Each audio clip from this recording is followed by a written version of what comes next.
એનો શિકાર કરું? હા, જે મારી ખોટી વાર્તા સાંભળીને મારા માટે અહીં આવી ગઈ મોતની ગુફામાં. એ કહે છે કે ભલે તેને મોત આવી જાય પણ શેરખાનની અપંગતા દૂર કરી દઉં, એને મારી દઉં. અરે આ શું બોલો છો?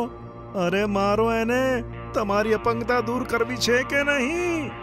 એ તો મારી બીમારી છે.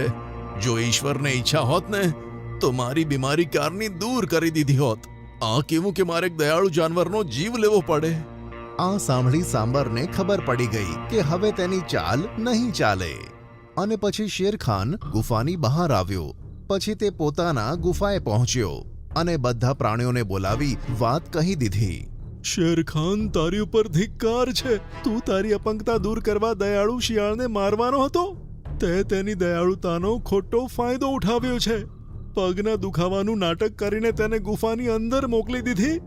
મેં જે પણ કર્યું તે ઠીક નથી, પણ તમને બધાને પ્રાર્થના છે કે તમે શિયાળને કશું ના કહો, નહીં તો તેને ખૂબ જ ખોટું લાગશે. મારી આંખો હવે ખુલી ગઈ છે.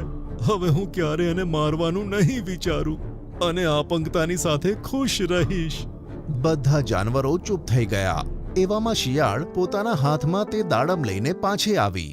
આ લે શેરખાન, આ દાડમ ખાઈ લે. આ ખાધા પછી તારી બધી બીમારી દૂર થઈ જશે.